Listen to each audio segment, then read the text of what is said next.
Give me a minute and hang on to your hats. Now, let's not get too excited. Here's what we know. We know that an SU-34 fighter bomber was taken out today. Here's the report from Kyiv Post. But look at this. Russians report. We're only getting these reports from the Russians, so they're acknowledging the loss of an Su-34. No further information is available at this time. So we do not know the circumstances. Now, what Russians are reporting this that we can trust? Fighter bomber, the pro-Kremlin, Kremlin-aligned Telegram channel for aviation. This guy, though a Russian source and though Kremlin-aligned, has been honest about the loss of Russian jets in the past. And in this post, he acknowledges that the jet was lost and the crew was lost. Now we get into the realm of speculation. Take a look at this. This is from another Russian Telegram channel that is claiming the Su-34 was shot down by an F-16. The news that we have all been waiting to hear from. That the Ukrainians are gaining real air superiority over the battle space. Now again, we have no confirmation on this from the Ukrainians. But take a look at what this guy says. Urgent! Our Su-34 was shot down. The crew was killed. The plane was shot down during the FAB drop from a UMPK. Those are the glide bomb kits, right? So this is one of those nasty glide bombs that are doing so much damage to residential areas from Kherson to Vovchansk. The whole front line is getting pummeled with as many as 400 glide bombs a day. Approximately 50 kilometers from the front line, about 30 miles, right? Now, could an F-16, here's this bit here. Over enemy-controlled territory by an F-16, which was over enemy-controlled territory. So what this is saying is that there was an F-16 in Ukrainian airspace, and it shot down an Su-34 that was about 50 kilometers behind the front lines. Now, could an F-16 do that? Yes, there's no doubt about it. An F-16's got missiles. We've provided missiles to the Ukrainians that have a range of 120 kilometers. So over 80 miles, right?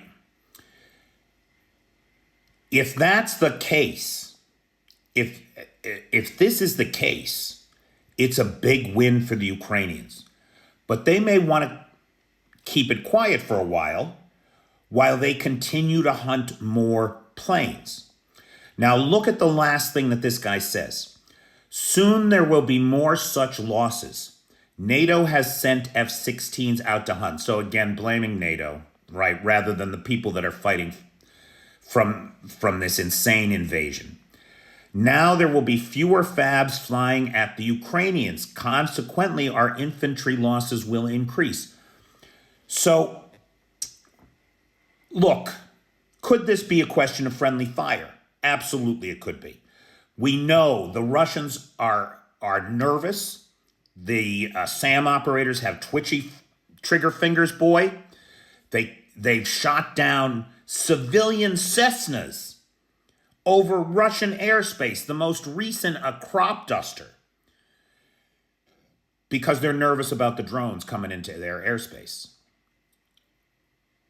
Could it be a friendly fire incident? Absolutely, it could be. A lot of analysts right now are saying that in all likelihood, this was not an F-16 hit, that the Ukrainians wouldn't risk an F-16 that close to the front lines. This is probably just a friendly fire incident. However, if it's, regardless of whether it is or not, look at the tone of this statement. Implicitly, this Russian is acknowledging that the F-16s are superior to their planes. They're implicitly acknowledging that the very existence of the F-16s is going to mean fewer glide bomb runs because the Russians won't want to lose, right? They maybe have 80, 83 working SU-34s, maybe. They are not going to want to risk them. Not when that's all they got left from the 163 that they had before the war. So what can we make of this? Well, until the Ukrainians tell us that, in fact, it was an F-16, we just don't know. What we can say for sure is that the Russians lost a plane. Some of them believe that it was an F-16 that shot it down, and it scares the shit out of them. That's what we learned from this. I want to thank Ballerina, who is the sponsor of this video. Ballerina, man, is a stalwart supporter of this channel. I cannot thank him enough. And every month I make a point of thanking him publicly. Because without his support, this channel would not exist in the shape that it does. So thanks, man. I really appreciate it.